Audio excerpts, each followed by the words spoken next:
NTA का जो paper 6 है ना, उसके ये कुछ पॉइंट्स हैं बायोलॉजी के जो मैं यहाँ पे सॉल्व करवा रही हूँ। मुझे लगा कि ये थोड़े से इम्पोर्टेंट हैं, तो अभी इन्हें देख लेते हैं। सबसे पहले है इसमें जो एफएसएच है, फॉलिकल स्टिमुलेटिंग हार्मोन। तो इसमें आपको क्या होगा ना, एक मिसलेनियस कॉन्सेप्ट टाइप के मिलेंगे जो कि हर चैप्टर से होंगे और आपको बहुत सॉलिड रिवीजन हो जाएगा इससे, ठीक है, हर टॉपिक का। तो सबसे पहले हम एफएसएच की बात करते हैं। ये होता है फॉलिकल स्टिमुलेटिंग हार्मोन, जो कि सटोरी सेल्स पे एक्ट करता है and stimulates the secretion of some factors which help in the process of spermiogenesis. तो ये क्या करता है, कौन सी सेल्स में ये एक्ट करता है। तो ये क्वेश्चन ऐसे आ रहा कि FSH act on which cells, तो उसमें ऑप्शंस होंगे बहुत सारे, तो आपको याद रखना है कौन सी सेल्स, सटोरी सेल्स। उसके बाद है LH acts on Leydig cells and stimulate synthesis and secretion of androgen. ये जो लाइंस है ना, ये एनसीईआरटी की लाइंस हैं पूरी की पूरी, और ये ऐसे ही उठा के क्वेश्चंस बना के पूछी हुई हैं एनटीए में। तो मैंने सारे क्वेश्चंस को नहीं लिया है इसमें, मैंने कुछ ऐसे क्वेश्चंस को लिया है जो कि हमें हमें रिवाइज करने की बहुत ज़्यादा ज़रूरत है और ये थोड़े इंपॉर्टेंट हैं, तो मैंने वही डाले हैं as a point wise, as a revision के जो मतलब एज अ शॉर्ट नोट्स और फ्लैश कार्ड टाइप्स में मैंने बना के डाले हैं।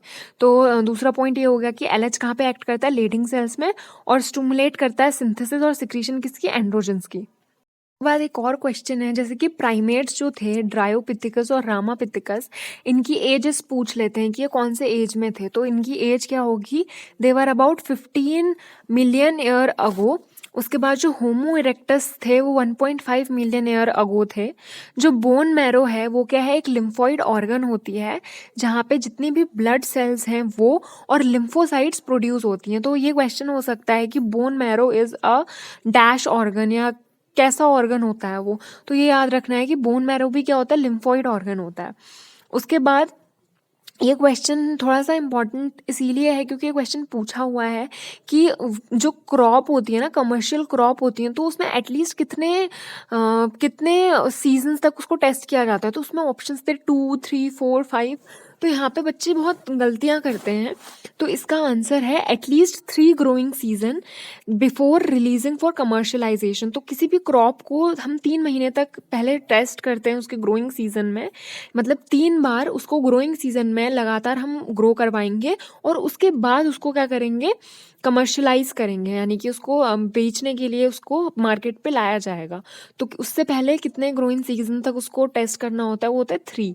उसके बाद जो डेट्रीवोर्स होते हैं वो क्या करते हैं, स्मॉल पार्टिकल्स को ब्रेक करते हैं और इस प्रोसेस को फर्मेंटेशन कहते हैं। तो अब ये क्वेश्चन हो सकता है कि detritivores break down into small particles and this process is called. तो उसमें ऑप्शंस होंगे फर्मेंटेशन और डीजनरेशन या डीफॉरेस्टेशन या डीमिनरलाइजेशन। तो इस तरीके के टॉपिक वो होंगे।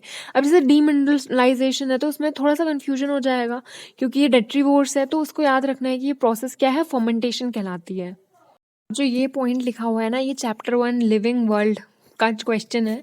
जो मैनुअल्स होती हैं वो क्या करती हैं, तो manuals are useful in providing information for the identification of name of species found in an area. तो मैनुअल्स का काम ये होता है, क्या होता है, आइडेंटिफिकेशन का किसी स्पीसी के नेम को किसी एरिया में। उसके बाद monograph contain information in one tax on, ये इंपॉर्टेंट है। अब ये थोड़े मॉर्फोलॉजी ऑफ फ्लावरिंग प्लांट के क्वेश्चन है, क्वेश्चन जो पूछे गए हैं। तो इसका क्या है ना, फाइलॉइड जो होता है वो पिटियोल का, मतलब फाइलॉइड क्या होता है, पिटियोल का एक्सटेंडेड फॉर्म होता है जो कि क्या करता है, फोटोसिंथेसिस करता है। और फाइलोक्लेट क्या है, एक एक्सटेंडेड ग्रीन फोटोसिंथेटिक स्टैम्प है। तो इस पे कंफ्यूजन होता है। तो फाइलॉइड क्या है, पिटियोल है एक्सटेंडेड, और फाइलोक्लेट क्या है, एक्सटेंडेड स्टैम्प है। तो इसे बहुत बहुत बहुत याद रख लेना, बहुत इंपॉर्टेंट है ये। उसके बाद जो एडिपोज टिश्यू होती हैं वो क्या होती है, मोडिफाइड एरियोलर टिश्यू होती हैं जो कि कंटेन करती हैं मतलब जो कि क्या होती हैं, मेनली हमारी कहाँ होती हैं, स्किन के जो फ्रेमवर्क होती है ना उसमें सपोर्ट करती हैं। एपिथेलियम के लिए का जो फ्रेमवर्क होता है उसमें होती है एडिपोज टिश्यू, ठीक है। It contain fibroblast, macrophages and mast cells. तो मास्ट सेल्स क्या होती हैं, ये हिस्टामाइन रिलीज करती हैं। तो adipose tissue is a modified areolar tissue located mainly beneath. तो adipose tissue is is an form of which kind of tissue modification. तो उसमें बहुत सारे ऑप्शंस आएंगे, तो एरियोलर जो है उसका आंसर है। तो क्या है, adipose tissue is a modified areolar tissue located mainly beneath the skin support framework for epithelium. तो ये क्या है, ये है, ठीक है। It contain fibroblast, macrophages and mast cells. उसके बाद glyoxysomes are present in fat rich seeds, example castor seeds. तो ग्लायोक्सिसोम्स क्या होती हैं, फैट रिच जो सीड्स होती हैं उसमें प्रेजेंट होती हैं। इसका मेन फंक्शन ये होता है सिंथेसिस ऑफ फैट। तो ये क्या है, कैस्टर सीड्स में मिलेंगी। तो ये ऑप्शंस हो सकते हैं, जैसे कैस्टर दे देगा, वीट दे देगा, ये वो दे देगा। तो उसमें से हमें फाइंड करना है कि ग्लायोक्सिसोम कौन सी सीड में मिलेंगे। तो इसका आंसर ये होगा। उसके बाद root pressure is maximum when low transpiration and absorption is high. तो ये क्वेश्चन है, बहुत ज़्यादा इंपॉर्टेंट है कि रूट प्रेशर मैक्सिमम कब होता है। तो रूट प्रेशर जो होता है प्लांट्स का, वो तब होता है जब लो ट्रांसपिरेशन होता है और एब्जॉर्प्शन क्या होता है, हाई होता है। अब जो फ्लोएम ट्रांसपोर्ट है वो किससे कैरिड आउट हो रहा है, बोरोन और पोटेशियम से। ये बहुत ज़्यादा इंपॉर्टेंट है कि जो फ्लोएम का ट्रांसपोर्ट होता है उसमें कौन से मिनरल्स इंक्लूड हैं। तो कौन से मिनरल्स इंक्लूड हैं, boron and potassium. Boron regulate क्या कर रहा है, ट्रांसलोकेशन कर रहा है किसका, सल्यूट का।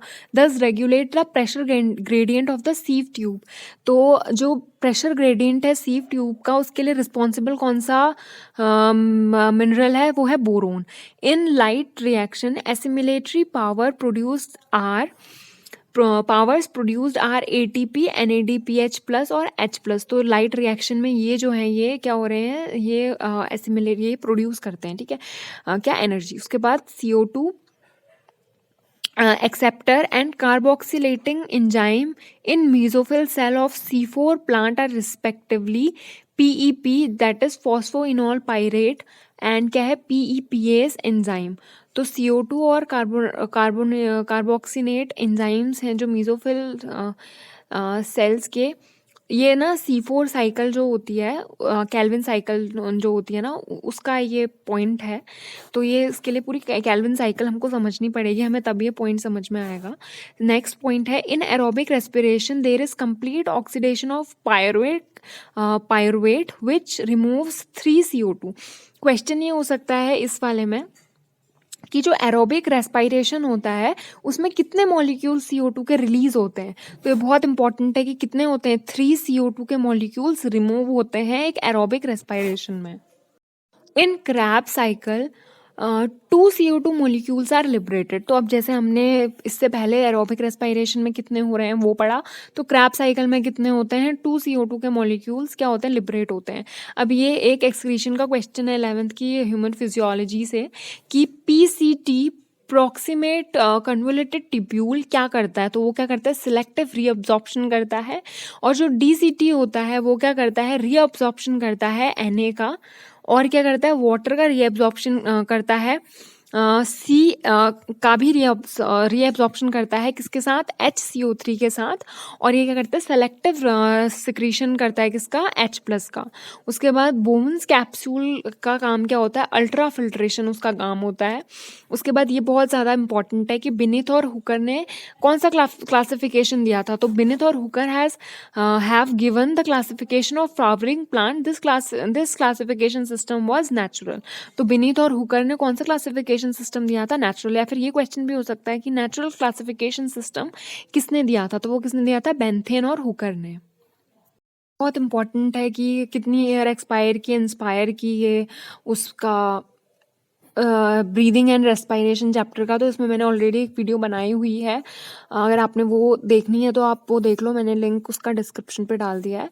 तो उसके बाद ये क्या करता है, जो एडिशनल वॉल्यूम एक पर्सन क्या करता है, एक्सपायर करता है, वो कितना होता है, 1100 ml से, यानी कि 1100 ml से 1000 ml तक, ठीक है। उसके बाद sickle cell anaemia is an example of point mutation. तो ये क्वेश्चन हो सकता है कि sickle cell anaemia is an example of what kind of mutation. तो उसमें होंगे point mutation, frame shift mutation, ये वो। तो ये याद रखना है, पॉइंट म्यूटेशन है उसका आंसर। उसके बाद जो सेरिब्रल एडिक्वेट है और कार्पो क्वाड्रिजिमिनी है, are a part of midbrain. ये neural system chapter human physiology का है। तो जो सेरिब्रल एडिक्वेट और कॉर्पोरा क्वाड्रिजिमिना होती हैं वो किसकी पार्ट होती हैं, मिड ब्रेन की पार्ट होती हैं।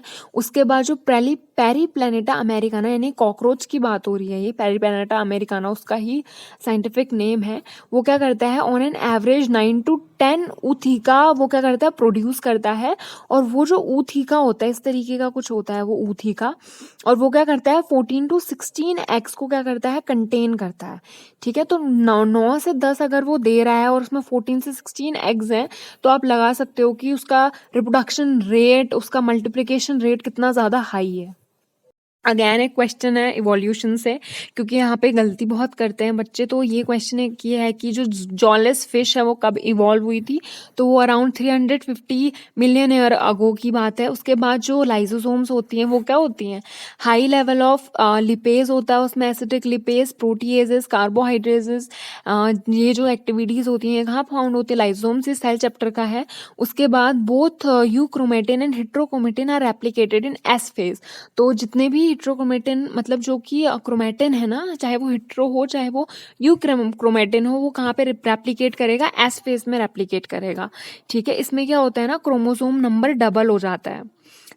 सॉरी, क्रोमोसोम नंबर डबल नहीं होता, लेकिन जो क्रोमोसोम्स की मतलब जो जेनेटिक मटेरियल होता है ना वो डबल हो जाता है, जबकि क्रोमोसोम नंबर उतना ही रहता है।